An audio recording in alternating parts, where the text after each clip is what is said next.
Well, I made a very dumb decision today because in my head I was like, "Oh, we're talking about the Ravens. I'm gonna use Baltimore's very own rye, make myself an old fashioned." And I did a little bit of a heavy pour, folks. A little bit of a mistake. I'm not even gonna say the number of ounces. Too many ounces of rye in this old fashioned. So we'll see how far into this episode I get before I need a water break. But I'm excited because we are talking Ravens today. One of my favorite teams to talk about in the entire league, one of the best teams in the entire league, one of the best run organizations. Lots to go over. I will just say this time last year, we were very, very high on Baltimore. Rumors of their demise were greatly exaggerated, and we tried to tell you back then that they were a sneaky threat to be the number one seed, which of course they were. Now, things happened in January that we will try to not dwell on. But they were the one seed, so we were at least right about that. Been looking forward to this episode for a while. Love talking about the Ravens, one of my favorite teams in the NFL. That's not, quote-unquote, my team. And yeah, we were right about this team. Now, we were wrong about a lot of other teams, but we were not wrong about this team. We said, if Todd Monken can bring some balance to the passing game, this team can be just as good as they ever have been, possibly better. And they looked that way on the field last year, and it was some fun football to watch. Well, we will get into Todd Monken's offense. We'll get into Mike McDonald, now Zach Orr's defense. We'll go over free agency. We'll go over the draft. We'll talk about everything that happened last year, as well as everything they've done in the offseason this year to hopefully finally get over that Kansas City hump. So, big show today. Of course, we're also picking division winner too. So if you're a Ravens fan or any other AFC North fan, stick around for that. And with that, Jay, Autumn, Anthony, roll the intro.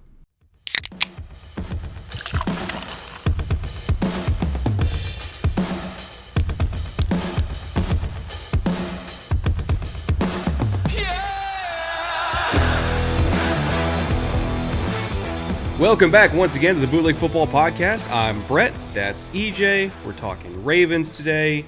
This should be a fun episode, mainly because it's so positive for once. We get to talk about a lot of good stuff and good stuff that we saw coming. We don't really have complaints. We've had complaints and gripes about a lot of teams while we go team by team in this series. But the Ravens, I'm not saying they're perfect, but they ain't that far off. One of the better and more balanced teams in the NFL. That makes them incredibly fun to watch. We love watching good football. Ravens played a lot of very good football last year. That will reflect itself in the analytics and all the fun little numbers that we have for you, as well as the scheme talk. But before we get into that, I do want to thank Underdog Fantasy for helping to make this show possible in the first place. If you guys are really into pick'ems, you don't have to wait till week one. You could do season-long pick'ems right now on Underdog. Just reading off some of the season-long numbers. Again, these are season-long, not week one, that they have available to you. Derrick Henry at 10.5 rushing touchdowns on the year. Looking at the rest of their backfield, I'm actually shocked that it's that number because who else is getting goal line carries? Like, obviously, it's Derrick Henry. Mark Andrews at 6.5 receiving touchdowns. If he wasn't hurt last year, he probably would have not. I mean, he was TE4 in terms of points per game, but he very easily could have been TE2 or TE1. He was on that kind of a tear. Zay Flowers, friend of the show, 925.5 receiving yards. They think Zay Flowers not going to hit 1,000? Okay. All right. Here's the egregious one. One that just tickles me. Lamar Jackson, two-time MVP, Lamar Jackson. No. And keep in mind, Underdog is not the one who's setting these numbers, right? They just report the news. They're not responsible for it. Lamar Jackson, 22.5 passing touchdowns on the year, 3,450 passing yards. I'll be right back. What are we doing? I got something to do. We're in like year 6 of this, guys. Come on now. That's not representative of where we think he'll be for certain, but where I think a lot of people think he'll be. And yeah, why? Because they only have it, again, this is not Underdog's numbers. They're just taking the ones that they're given. They have him at 770.5 rushing yards. So you feel like Lamar Jackson is in total going to account for like 4,200 yards of offense? Okay. All right, then. I'll take the free money. Yeah. Either way, if you guys want to get on season-long pick'ems, you can do that on Underdog at the QR code on the screen or at the link in the description below. If you use promo code BOOTLEG, you'll get up to $250 in bonus cash and a free pick'em special to boot. You can also do best ball drafts in there. You could do baseball pick'ems. You could do golf, whatever you want to do, really. So as you're watching football this season or getting ready for football this summer, Underdog's got you covered with that. Now, EJ, we've alluded to it. We've talked about it. We've hinted at it over the course of this entire series on how, when looking at our fun little numbers, there's a sliding scale of 0 to 100. Correct. One of these teams had to be the 100. Had to be the number one team in the NFL. Somebody's got to do it. We're finally here, folks. In this particular case, yes, it was Baltimore. We'll get to that in a minute. But just in terms of record elite production, 13-4, first in the division, 6-3 at home, 7-1 on the road. This is an elite road team. They are killers when they get on the plane and the bus to go come to your place. Last 5 games, 4-1, finished out the year incredibly strong, at least in the regular season. We'll talk about the postseason and what happened there, but in terms of what you can do to set yourself up for the playoffs, literally no team in football did more to set themselves up than the Ravens did. The number we have to quantify that for you this year is QBS, or quarterback support, a statistic that I came up with in the second half of last season with Arjun Menon, who now works for the Jets. It's 5 different rankings, 3 offensive, 1 defensive, 1 special teams, talking about how well a team set the table for their quarterback to play. Nobody did it better than the Ravens. 0 to 100 scale, the Ravens were 100. That put them first, obviously, out of 32 teams. This was the team in terms of setting the table for the quarterback to play well in the entire league. So, given that, how did they actually perform as opposed to how well they set the table? That's power score, the number we brought to you last year, which is rushing offense, passing offense, rush defense, pass defense, points scored, and points allowed, with simply where did they finish in the NFL. We just assign them their NFL rank compared to their peers. Ravens are pretty good here too. Rushing offense, 3rd. Not unexpected, but not guaranteed either. Again, with a change in the offensive coordinator, we weren't sure it would continue at that high level. It did easily. Passing offense, this is the big jump, and we'll talk about it when we get to the end. 6th. Top 10 elite passing offense. Ravens fans last year were like, is this what it looks like when you can throw the ball? Wait, is this legal? Yes. Baltimore fans now know it's legal, and that will make them incredibly dangerous. Rush defense, 16th. Again, McDonald's defense was elite on a lot of fronts. Pass defense, 2nd. Behind only the team we talked about yesterday, the Cleveland Browns. Points scored, 4th, with that great rushing and passing intent mixed to create a lot of opportunities. And points allowed, number 1. Best scoring defense in the NFL. So you take all those ranks, add them up, divide by 6. The Ravens' power score was 5.3. And that was first overall. So they set the table at the number 1 level, and they performed at the number 1 level. Top to bottom, on the field, especially during the regular season, nobody was better than the Ravens end to end last year. I think the theme that's going to be apparent today, and I do not mean to twist the knife, Ravens fans, I really don't. If you're looking at the team they had last year, the coaching staff they had last year, the fact that they didn't win the Super Bowl is a travesty. Just an absolute crime. You know what it reminds me of?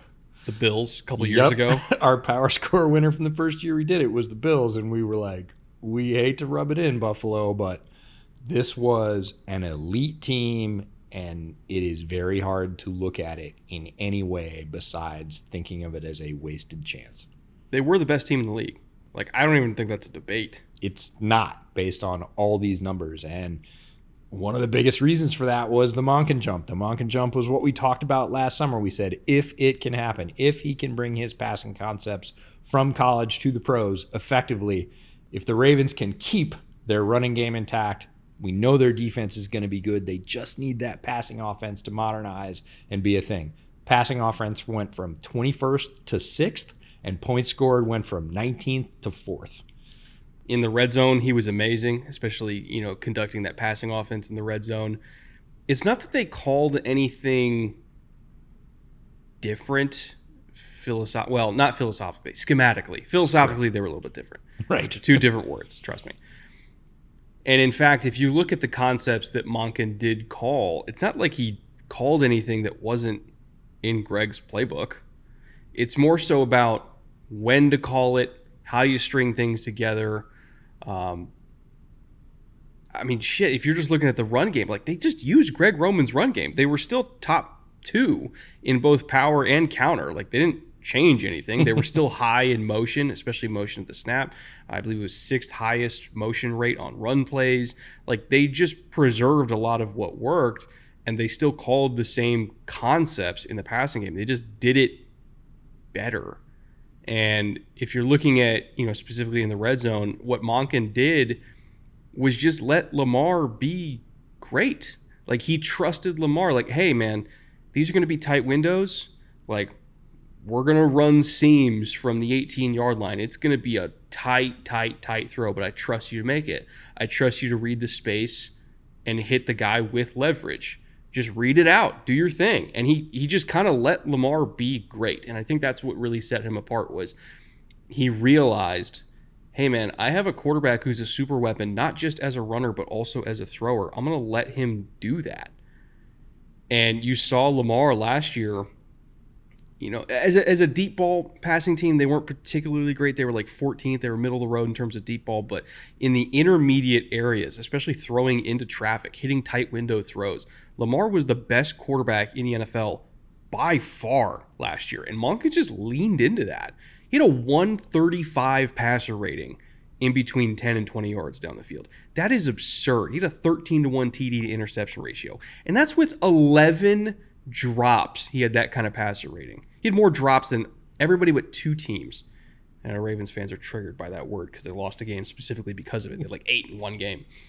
But Lamar was just completely unconscious last year. And so Monken was like, I'm just going to keep doing that. I'm just going to keep letting him make these ridiculous throws where it kind of felt like, and I do think that Greg Roman's a great coach, but it kind of felt like he almost kept a leash on the passing offense rather than just letting his MVP quarterback be an MVP quarterback.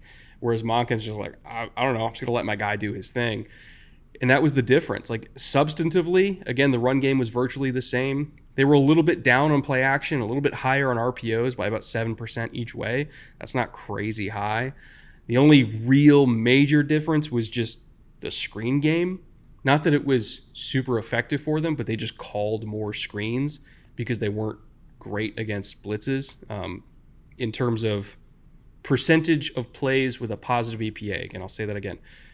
Percentage of plays against the blitz that had a positive EPA, they were 20th in the NFL. They weren't great against the blitz. So Monken realized that, and he's like, I'm going to call more screens, not because I think it's going to work super well, but just because I want to slow down defensive coordinators and make them think twice before they call those blitzes. So they called a lot of screens, like a lot of screens. But again, it was more from a, let me mitigate the issues we do have to get them out of the looks that we're bad at handling so that I can then force them into the stuff that we know Lamar can slice and dice. So that was really what Monken brought to the table. Was he was great in the red zone. He understood what they couldn't do so that he would scare defensive coordinators out of that, and he just let his MVP quarterback be an MVP quarterback. Whether he had Mark Andrews on the field or not, they were great either way. And I do love Greg Roman. I think he's a great coach, but it just felt like Monken was a little bit more in tune with his quarterback, and that was the difference. It felt so much different watching the Ravens passing game last year. And that's remarkable in the fact that it wasn't substantively, schematically different. Mm-hmm. This wasn't, hey, we're going to go 5 wides and empty all the time. And like the plays were very similar, as you said, but it was when they were called, how they were executed, how they were strung together, how they avoided negative plays to keep themselves ahead of the sticks. The passing game was on time is just the single way I can characterize it. And Monken kept his finger on that all season long, even as people tried to adjust. The Ravens passing game felt on time. It felt effective. It felt balanced with the running game for the first time in a long time. And again, wasn't structurally different, but it's when you pull the lever. He used all the same levers, but it was when he pulled them, how he combined them with other things, and how he kept them from being negative plays that then you really have to overload Lamar's plate and say, well, time to be a superhero because we screwed up and it's 3rd and 11. Just do something. They were ahead of the sticks. They were on time, and they were threatening defenses. And like you said, setting them up and pushing them around via the passing game, not just via Lamar's legs, not just via the running game, which has always been elite for the Ravens. The balance that you felt when you watched that offense work last year was palpably different. Ravens fans can correct me if I'm wrong, but as an outside observer, I just felt calm watching them, right? Because you just kind of felt at all times like it was going to work. You never really felt stressed watching them, other than when you have 8 drops in the same game. But for the most part, you're just kind of watching the Ravens put on a clinic and just be better. It never really felt like they encountered a lot of resistance for the most part. I mean, shit, they dumpstered really good teams like Detroit and Houston twice. To be honest, they probably should have dumpstered KC as well, but they made crucial mistakes at the worst possible time against the one team in the league that is situationally better than everybody else.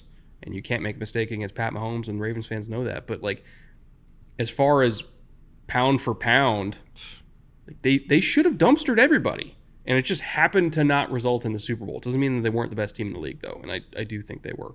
Lamar was so dialed, and it was so much fun to sit back and just be able to watch that and enjoy that and go, he's doing it again. Like, or still, depending on where you are with Lamar Jackson, been big Lamar Jackson supporters since he came out of Louisville. And last year was like, I think it was his best season ever. And that's saying a lot. This is a former MVP. But to watch him play, to have that command, to have that mastery, to hit those windows, and to have Monken go, man, just keep doing it. Like, you're doing exactly what I need you to do to just blast this wide open. It was joyful football. On defense, it's much the same story. And, I mean, this was the big one that really hurt Ravens fans this offseason was Mike McDonald leaving to go get the head job in Seattle. It actually became kind of a running joke among Ravens fans. Anytime somebody said the words Mike McDonald, you just get a flood of Ravens fans on Twitter. He's terrible. Don't look at him. You don't want him. But it's like when it's sunny in the Northwest. We're like, no, it always rains here. Look away. No, don't buy our real estate. No. Look away.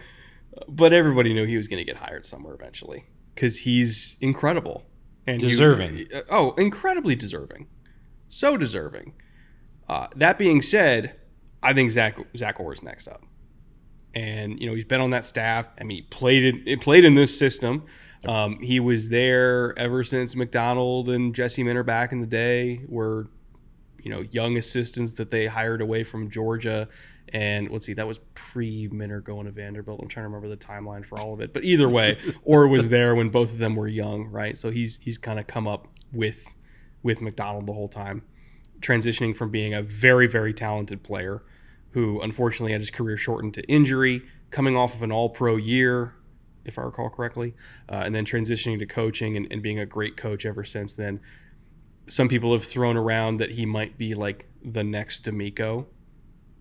Wouldn't be surprised because the Ravens do tend to produce very good coaches.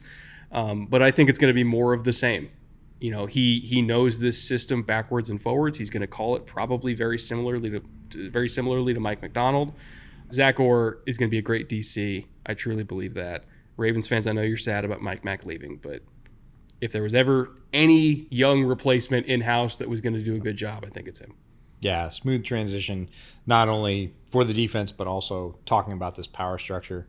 Eric DeCosta at the top, the GM, who we have massive respect for, took over from Ozzie Newsome and really hasn't missed a beat, continues to put together really good drafts and off seasons, has kept this roster stocked so they could do this. Make no mistake, the NFL is a Jimmys and Joes league.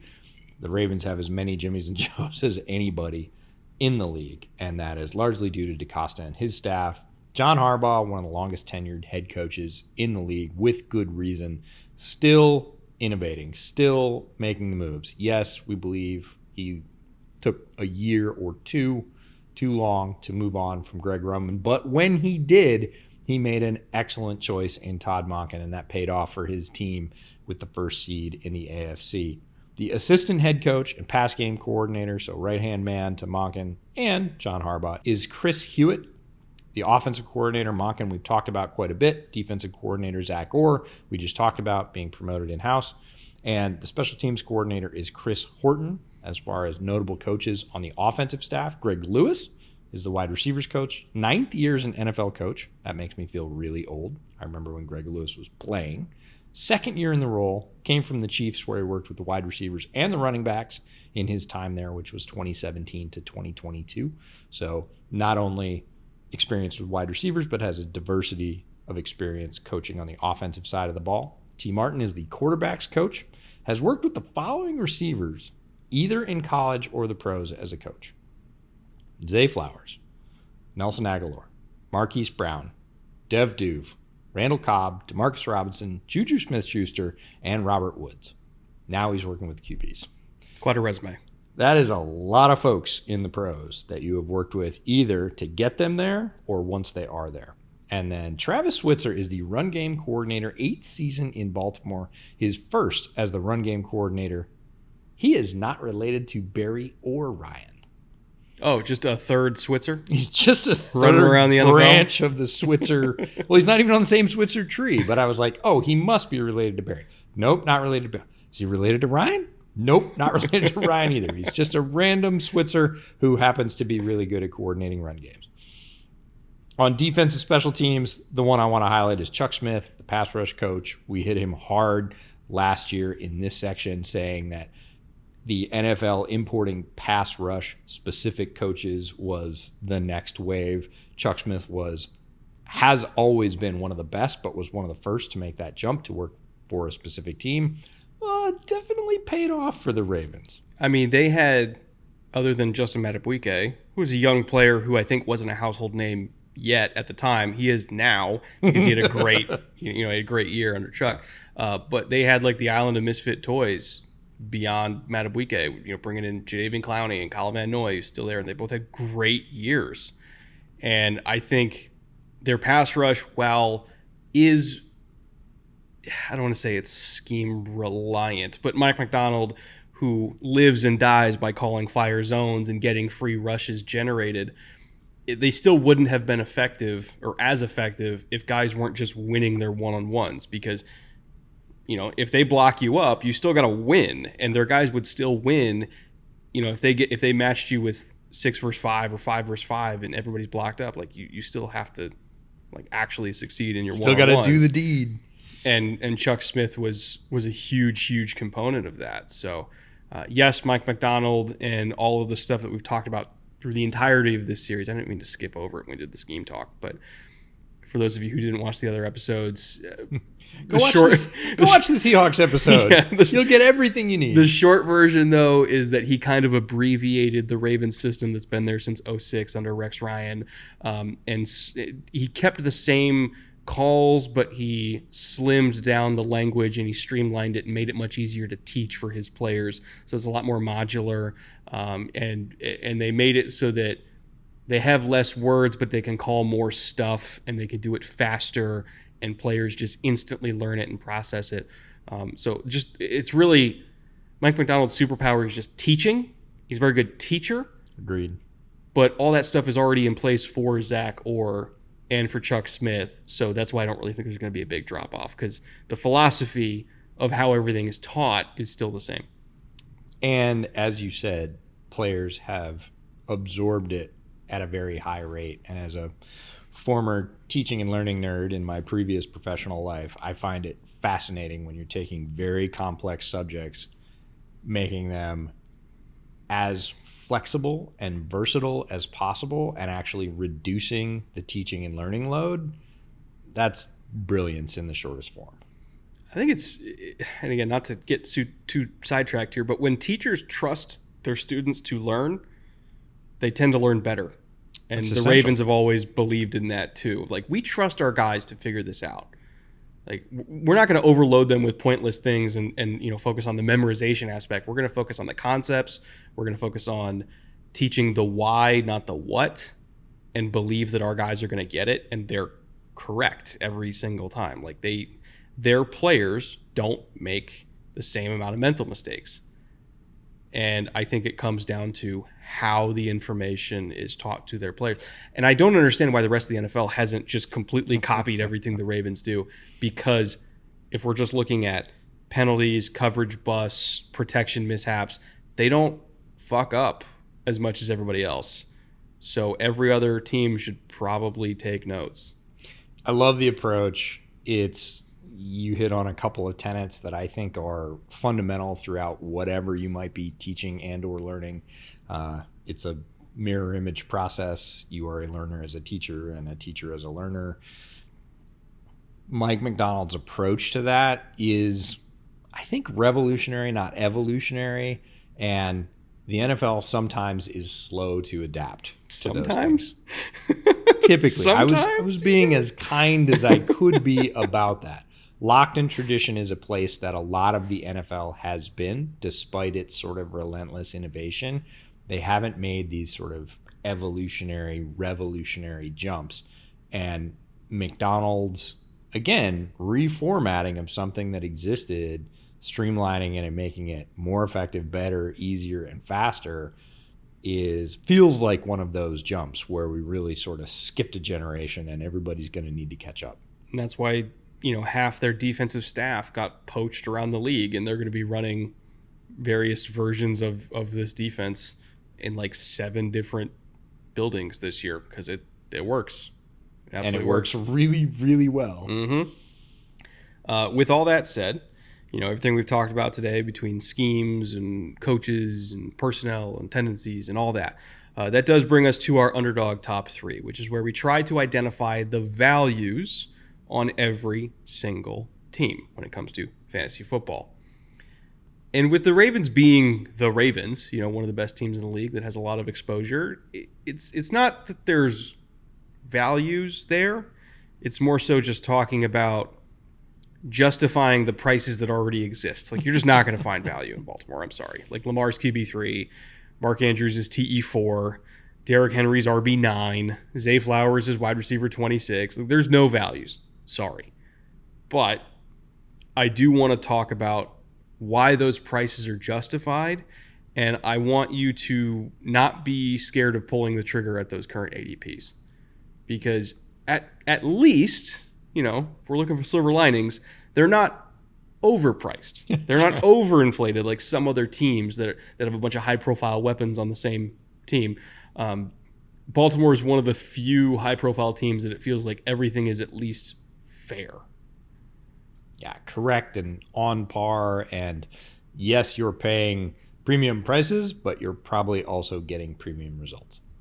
Mark Andrews at TE4, he was TE4 in terms of points per game and probably would have either maintained or exceeded that if he didn't, have a pretty serious injury in week 12 of last year. It does seem like he's going to be back on time and healthy. So, maybe adjust expectations in August if that somehow changes. But as of now, recording this on July 9th, he should be okay. I know some people had some trepidations about Andrews at TE4 because of the presence of Isaiah Likely, who had a nice year last year when Andrews was out. I just want you guys to know they don't really call 12 personnel that much. And when Andrews was on the field, Likely was getting like 15 snaps a game. Yep. They were one of the only teams, in fact, one of only 3 teams last year who were less than 50% 11 personnel. So everybody thought, okay, well, they lived in 12. No, they didn't. They lived in 21. Patrick Ricard was on the field, not Isaiah Likely. So you can feel safe knowing that when Andrews is healthy, he is the one tight end on the field. Like, Isaiah Likely's not going to be stealing his snaps. And even then, Likely plays a different role. He played like half of the time in line last year while Andrews did not. So don't worry about it. You're okay. TE4, perfectly acceptable. Derrick Henry at RB9. If you're looking at the archetype of running back behind him on the depth chart between Justice Hill and Keaton Mitchell, who's coming off a pretty serious injury, I was actually kind of surprised RB9 was the price. In fact, I thought it might be a little bit higher just because who else is going to get goal line work? Like, he's obviously going to get the touchdowns, and touchdowns are king when it comes to running backs. So that surprised me a little bit. I think people might be pricing in his age. Correct. But also at the same time, I kind of treat Derrick Henry like I treated Frank Gore. I'm just going to believe he's going to do it until he doesn't. He's not normal when it comes to aging at the running back position. No, we've been saying this for 3 years. This is going to be the year. He's going to slow down. Too much tread off the tires. Everybody slows down at some point. And that would be everybody with the asterisk of the Frank Gores of the world. And now, at this point, 3 years on, the Derrick Henrys of the world. Yeah, if you're a Hall of Fame running back, you're probably okay. He is still banging away at a very high level of production and is going to take a lot of those touches because, as you said, they do not have another power running back on the roster that is just sitting there waiting to vulture all those TDs. Like, that's not going to happen. So if they're down low, they have a big, strong offensive line. They're going to run Derrick Henry. Like, they're going to keep it simple, and he's going to get those touchdowns. Again, 10.5 touchdowns is the number on the year, which is inexcusable, is probably the best word to use. We know they're going to get to the red zone a lot. Oh, 100% they are. Because they're an effective offense. They're the Ravens. And when they get there, who's going to get them? Derrick Henry. There you are. Zay Flowers to round it off again as wide receiver 26, which is more, I would say, a product of people underrating the passing offense as a whole, because people clearly see him as the number one receiver, not number one pass catcher, because that's always going to be Andrews, but of the wide receivers, he's the number one receiver. And I think if you're looking at Lamar's expectations, not our expectations, but seems like Vegas's expectations of Lamar only throwing 3,400 yards, people then kind of take a percentage of that they expect for a number one, and they cut that down to under 1,000 for Zay. If you believe Lamar's throwing for more than 3,400 passing yards, which we do, then you should believe that Zay is going over 1,000, which we do. So I feel like his price is more a product of people not properly, valuing the circumstances. Or recognizing the jump that the Ravens took. It's like avoiding recency bias. It's like, well, for years, we bought into Ravens wide receivers. They didn't get production because of the system. We're not getting burned again. And you're like, last year it was different. It's still going to be different this year. That's going to carry over. It wasn't a fluke. And it's almost like the bizarro fantasy handcuff of like, if Lamar's only going to throw for 3,400, then Zay can't possibly make it over 1,000. But you're like, but he is going to throw for more than 3,400. So he will go over 1,000. It's a very tightly tied relationship, and we believe both of those numbers should be higher. Once again, you can check out Underdog Fantasy at the QR code on the screen to see if these ADPs are still what we say they are now, a month later when this goes live. But moving on from fantasy football, let's get back into real football. Hitting free agency. This is a team that I don't want to say is rapidly approaching cap problems, because they're not, in my opinion. They do still have a lot of cards to play. Doesn't mean that they didn't have to make some tough decisions, though. If you talk about moving on, it's an appropriate segue. They had to move on from a lot of players who played a lot of significant snaps over the years for this team. And a lot of movement in the secondary, a lot of movement in the running back room. We'll start with Rocky Sin, Ravens corner. Last year only played 24% of the snaps, but he is now a 49er. Geno Stone, the safety, is now a Bengal. He played 82% of the snaps. Tyler Huntley, the backup quarterback, is now also in the division as a Brown. J.K. Dobbins and Gus Edwards, the foundation of the running back room for the last 5 years, are both gone, both with the Chargers. Interestingly enough, Odell Beckham Jr. is now a Dolphin. Dev Duve is a Jaguar, along with Ronald Darby, another loss in the secondary for them. He played 38% of the snaps. John Simpson, the left guard, is with the Jets. He played 99.4% of the snaps for them. Morgan Moses, the right tackle, also follows Simpson to the Jets in a trade. Almost 70% of the snaps for Morgan Moses. Kevin Zeitler, the right guard, This is a lot. Moves on to the Lions, 87% of the snaps. Jadeveon Clowney is a Panther now, 56% of the snaps. And Patrick Queen, the inside linebacker, is now a Steeler across the state, but very close. Across the division. Northeast. Yeah. 96.7% of the snaps. A lot of snaps, a lot of experience, a lot of impact on that list. This is, when I was putting this list together, this is one of the bigger losses lists in the entire NFL. And the only reason why I'm not panicking is because it's the Ravens. Because of Eric DeCosta. Literally the only reason. Yep. If I looked at this list for any other team, at least almost any other team, outside of like down. 4 or 5 others, I'd be like, oh, no, they're fucked. They got no shot. Yeah. The Ravens are so good at drafting and so good at finding values. And I guess I don't want to downplay the cap problems. Like, they are kind of up against it. They're bottom 3 in available cap space right now at about $5 million. They're projected to be at around the cap next year before restructures. But they do have restructures they can do. They do have some moves. They'll be able to still add free agents next year. It's not like they have a ton of money, but they couldn't go into this offseason and retain a bunch of these guys without putting themselves into a deep, dark hole next year. So I get it. But the only reason I have confidence in their ability to replace all these guys is because they've done it over and over and over and over again, year after year after year. They're one of the only teams that I think is capable of replacing this number of snaps with good players. And one of the few teams in the league that does typically play 2 years ahead. Oh, yeah. In terms of, hey, as of next year, we'll have this much money. This player will be of this age. And it's a choice. They made choices on a lot of these players. If they had unlimited money, they would have kept several of those guys. Not all of those guys, but there are definitely players on that list that moved on that they would have liked to retain. They have to make choices about dollars on each side of the ball, youth over veterans, and they are very good at filling that pipeline and doing it not in the sort of just-in-time manufacturing model where one guy leaves and we fill the space with a rookie. One guy leaves, we fill the space with a guy we drafted last year who's already got a year worth of seasoning and is a much more natural fit, and it makes a much smoother transition than a lot of other teams in the league. And they have such a robust analytics program too there that, they can identify, at such a granular level, almost, not moneyballing it, but kind of similar where it's like, hey, we have a role that needs filled. Where can we find that role across the NFL for cheap? And they're very good at identifying cheap role players because their whole everything is just based on role players. Like Jadeveon Clowney was a role player for them. Kyle Van Noy is a role player for them.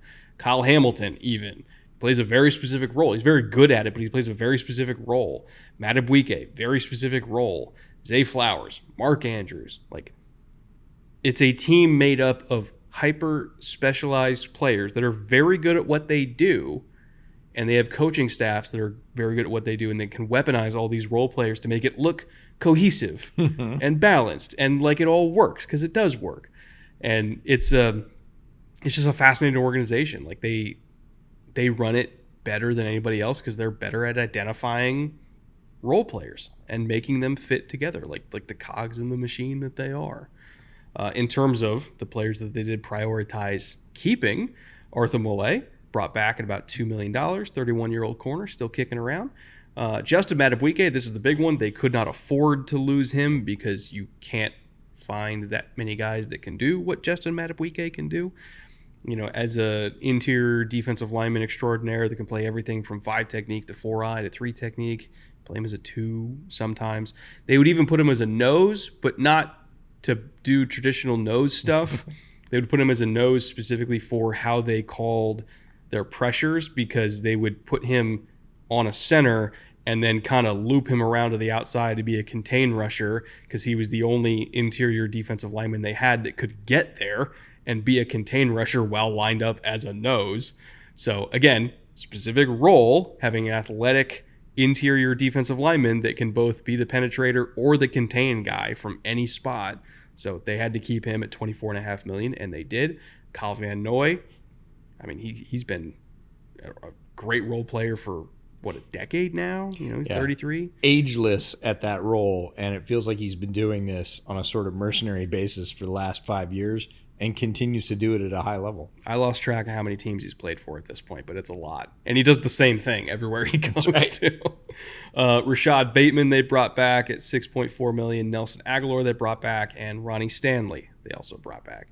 Stanley is clearly not what he was at his peak, but he's still a serviceable left tackle for them for the most part. And let's be honest, where were they going to replace him? They did not have any other option but to trust that Ronnie Stanley's going to work out for 2024. The ever important Ronnie Stanley health watch. Like, when healthy, he functions pretty darn well still, even after all the injuries. But when healthy is like one of the biggest caveat asterisk points in the entire league because he has struggled with health. In terms of third-party additions that they've brought in, the big one is, well, not big. I mean, he is big. But it's not huge money is what I'm trying to say. Derrick Henry at $8 million, 30-year-old running back. As far as 30-year-old running backs go, Derrick Henry is not normal. He's one of the only 30-year-old running backs that I think will ever be highly desired in free agency because he's Derrick Henry. But can you imagine a more hand-in-glove fit for this style of run game than him? I can't. As soon as it happened, damn it. Yep. That's going to be really rough to handle behind their offensive line with their style of rushing attack. Yeah, the fit is just right down the fairway. Josh Jones they also brought in to presumably be a swing tackle for them at a very reasonable $1.8 million. They also brought in Deontay Hardy, wide receiver from the Bills. Curious to see if he gets return duty for them. They have a whole bunch of candidates for that. So again, didn't spend a whole lot outside the building other than on Derrick Henry because they lost a couple running backs. And they chose to spend more in-house and probably set themselves up for a much more active free agency period next year rather than this year. The Josh Jones move I want to talk about for just a minute because it's, I think, so representative of the Ravens and DaCosta. Like, they had a grade on him coming out in the draft. They didn't get him. He didn't light it up at his first stop, but they were like, we really like the traits. Like, we like the traits when he was drafted. We don't think he's lost that. We think we can develop him. They go out and get him for $1 million. Josh Jones at a functional level from an athletic standpoint as a tackle. Physically, he's great. Is worth way more than that. Yeah. And if that pans out, it's like buying penny stocks, right? You're getting a possible down the road starting NFL tackle for $1.1 million. If it doesn't work out, you didn't really lose anything. If it does work out, the savings for your team is immense. Yeah, the athletic profile part wasn't the issue with Josh Jones. It was the playing football part that was the issue with Josh Jones. So we'll see. And they're like, we'll take the lottery ticket for 1.1. It costs nothing. It's those kinds of risks that are low input, not a huge amount of risk. Possible reward is huge. If it doesn't work out, we didn't really lose anything. If it does, we're way ahead. So moving on from March, getting to April. Again, another strong draft for the Ravens. Overall, it wasn't the same as some of the previous classes they've had, but that's also such a impossibly high bar that I'm not going to hold it against them for not having the greatest draft ever like they normally do. But still, by normal team standards, this was a great class. With where they had picks, I look at the first pick, the second, the third, the fourth, the fifth, the sixth, and the seventh before I go, yeah, whatever. We're literally into the seventh round before I say whatever, before I don't see the fit, don't see the need, don't see the value. We say this every year. If you watch our draft coverage, we get to the end of day 3 and we're like, of course the Ravens did it because they did it again. They started with Nate Wiggins, a very talented corner out of Clemson, 30th pick overall in the first round. Wiggins, in a lot of preseason All-America stuff, was a number 1 corner, certainly had that designation early on, faded a bit through the process, not necessarily through play or tape or anything else. It's just size. Other people leapfrogging him and largely concerns about size, a little bit about testing, but again, the Ravens are very used to this spot. They're very used to drafting at the end of the first round and picking up dollars that other people have dropped. If at the beginning of the college football season you said the Ravens are going to get Nate Wiggins at 30, people would have said, baloney, he won't be there, blah, blah, blah. He was. They did. Moving on, Roger Rosengarten, the offensive tackle from Washington. That's I was the one. extremely high on Rosengarten. Didn't start off the process that way, was watching his line mates at Washington, and then realized, man, he is not as flashy, but his production in terms of how he turns people away on the offensive line is incredibly solid. Somebody's going to look at him and go, holy cow, the Ravens did. They pick him way up in the second round at 62. I don't think that's a reach, folks. Rosengarten is a damn good offensive tackle. If anything, it's later than I thought he would go. By the end of the process, yes. At the beginning of the process, that would have been heresy. If you were talking about Rosengarten going in the second in, say, January, people would have been like, you're nuts. If you look at all the pass protection metrics for non-play action, non-RPO, just straight drop back pass pro, Yep, he was one of the 5 most efficient pass blockers in this class. that's correct. And they got him at, what was it, 62 62 overall? Yep. He might start, like, now. I wouldn't be surprised. I know a lot of Ravens fans would be surprised. You shouldn't be. You got a very, very good one in Roger Rosengarten. Adisa Isaac, the edge out of Penn State. I love this pick, not only because I love the player. I was very high on him. I'm not going to say higher on him than I was on his line mate, Chop Robinson, because look at edge rusher. Explosive traits are the trump card, and Chop Robinson had some unreal traits. But Adisa Isaac, in terms of style of play, aggression, and certainly his fit with the Ravens, this guy is a TFL machine. Like, chases down backside runs like nobody's business. Like, it's almost automatic. So, going to be a really fun player in Baltimore. They get him in the 3rd round, the 93rd overall pick. Tez Walker, the wide receiver out of North Carolina, 4th round, 113. Very talented player. Did not have a great final season. There were a bunch of reasons for that. The NCAA, denied his request to come back. It was just early. That's all. Yeah, he dropped more balls as a senior. If you go back to look at his junior tape, you can see why the Ravens were enamored. If he gets back to that level of play, this is a very worthwhile pick in the 4th round. Again, a very talented wide receiver class. The fact that you could get a wide receiver that had this much production at any point in his college career in the 4th round at 113 is a very good value. TJ Tampa, the corner out of Iowa State, 4th round, 130. This is hand and glove fit for the way Ravens like to play defensive backs. Tampa's more. It's so funny because they took Wiggins at 30, and I was like, I don't know. Wiggins is not the typical Ravens body type at corner that you would expect. And then they took TJ Tampa and was like, oh yeah, baby, that's more like it. There's the one. Let's go. We're back. We're so back. Rasheen Ali, the running back from Marshall in the 5th round at 165. Very well regarded, but running back values, again, have been depressed. They did need to refill the room. Has a bunch of skills. I think could be a complementary back for them. I don't see him being a lead back with his skills, but they don't necessarily need him to be in their current attack. Again, value in the 5th round. Love it. And then Devin Leary, the quarterback from Kentucky, 6th round, 218. Schooled in Liam Cohen's offense. We talked to him at the Shrine Bowl. Very smart. As I went back to his tape, makes one big play a quarter that really just catches your eye. Very solid, very smart, makes a lot of good decisions, distributes the ball, all that stuff. None of that really moves the meter.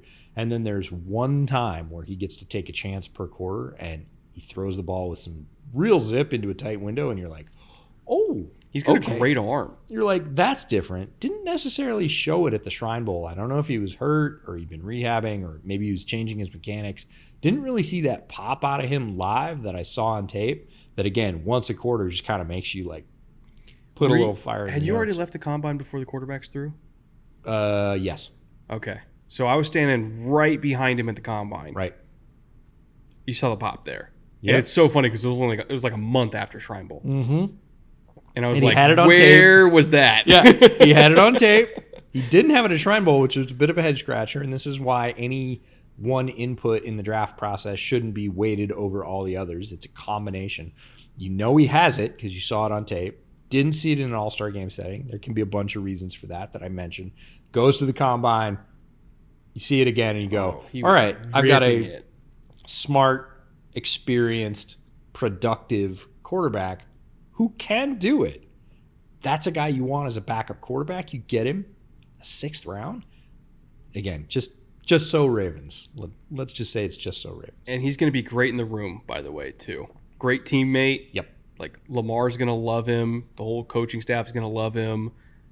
Ideally, he's not going to start because that means something happened to Lamar. But knock on wood, if something happened to Lamar and you're down to Devin Leary can win you a football game. Like, he really can. He is that good. He went later than I thought he would.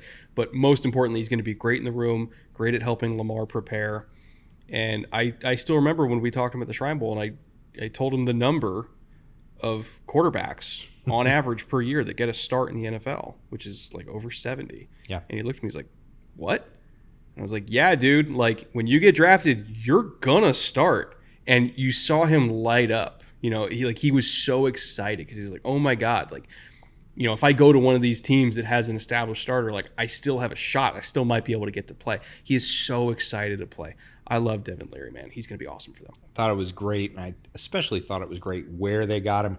In the 7th round, they get Nick Samek, the center from Michigan State, at 228, and Sanusi Kane, the safety from Purdue, in the 7th round at 250. Didn't watch either of those guys, but again, I'm going to give the benefit of the doubt to the Ravens scouting department. In terms of UDFA pickups, the two that we want to highlight the most are Kadir Ishmael, the wide receiver out of Samford, which, you know, my buddies at Mercer, if they're listening to this, I apologize for praising a Samford player. I know it's the Evil Empire, but he's a great receiver in his own right. Could have gotten drafted late on day 3, ended up going as a PFA. You know what the tie-in is here? Huh. He's Kadri's kid. Really? Yeah, and Kadri helped the Ravens win Super Bowl. No shit. Right. And here's the other thing about Kadir. He's 6'6". Well, that part I knew. I didn't know that was his dad. That's right. Okay. All right. Well, now I get it. There's the Ravens now tie. I get it. All right. And then Tavian Robinson, the other receiver. Well, they brought in like 4 UDFA receivers because there's a spot open. The other receiver out of Kentucky, again, another guy who I thought could have gone as like a, you know, those like late 7th round picks where it's we don't want to risk somebody else offering a bigger bonus, so we're just going to draft him. I thought he could have been one of those picks late in the 7th, ended up going as a PFA. Again, Baltimore snagged him. One of Devin Leary's teammates. Very true. So, again, at minimum, he's going to be there in camp. Maybe makes the practice squad. But, yeah, again, overall, this rookie group, it wasn't the best rookie group I've ever seen in Baltimore, but it's pretty darn solid. And the balance between the draft and UDFAs, they went out and got Bo Braid, who was local to them as a Maryland safety. I thought he could have been drafted. Very talented dude. Julian Pearl had a lot of talk at tackle out of Illinois. They get him as well. Again, they're just going to rotate these guys through. It's a meritocracy in Baltimore. If they play well, they'll make the practice squad. They'll eventually get worked in, and they'll probably be starters. Eric DeCosta just doesn't quit, right? Trade, okay, we'll do it. Draft, I'm going to pick up what other people drop. Oh, wait, all these folks that we had good grades on, this is a very big UDFA class. Again, this is a very successful NFL team with a stocked roster. Normally you'd figure, UDFAs, we're not going to bother. We'll pick up a couple, right? There's 20 guys on this list. They are going to be rigorous at every step of the process. That's why their roster is so good. So, given all of that, you know, we went through the rookie class, we went through free agency, we went through the coaching staff and the front office and the schemes and the teams and everything in between. All of the things. All of the things. Brings us to our final segment, which is where we answer 2 big questions. The first of which is, did this team get better? We answer that with either a thumbs up, a thumbs down, or a thumbs even, which represents, you know, the roster through all the additions and subtractions combined together just being even. For me, I really wanted to go up. I really did. But all of the free agency losses are just kind of keeping me from pulling that trigger. And again, it's already the first seed in the AFC. They already won 13 games last year. Probably should have been 14. Is there really room to go up? Probably not. So I'm going to go with thumbs even. But I do want to note, I thought about it. I thought about it a lot. I also thought about it. It is an incredibly high bar. You're talking about a 13-win team that was number one in the AFC. Like, thumbs even is by no means a backhanded compliment. Thumbs even is a really tough bar to maintain if you're starting from that place. So I ended up with thumbs even because of all the free agency losses. I love the draft. I even love the UDFA haul. But to maintain at that level is a very difficult thing to do. And thumbs even should be viewed as a victory if it can be. For any team in the league, it would be the Ravens. And then looking at ceiling and floor, which is our second question that we always answer, ceiling and wins and floor and wins. Again, I wanted to go higher. I wanted to go to 14 because I was like, they should have been 14 last year. But at the same time, the Ravens always have one of those every year where they lose a game that they shouldn't. And then Ravens fans look back on it and they say, God, I can't believe we lost to blah, blah, insert blah. team here, right? It happens at least once a year. So I was like, all right, that was the one. The 8 drop game was the one last year. Let's assume they're going to have another one this year at some point. And I'm going to go with 13 again. 13 is probably good enough to win the first seed in the AFC. Again, right? It is the better conference, but because it's the better conference, it's hard to win 14. So I'm going to go with 13 as a ceiling and then 10 as a floor, assuming Lamar is not hurt for any large stretch of time. If Lamar gets hurt, obviously that number will change. But if Lamar is healthy, there is zero chance this is not a double-digit win team. One of the few times in the series where we match exactly. 13 as a ceiling, 10 as a floor. And the floor is representative, I think, of Harbaugh's leadership and DeCosta stocking the roster. It is almost impossible for this team to be bad in any functional way. I couldn't even conceptualize it, to be honest. Right. It's just not going to happen. 13 is difficult to replicate, as you said, even though the AFC is the power conference. That means they're all trying to chip wins off of each other.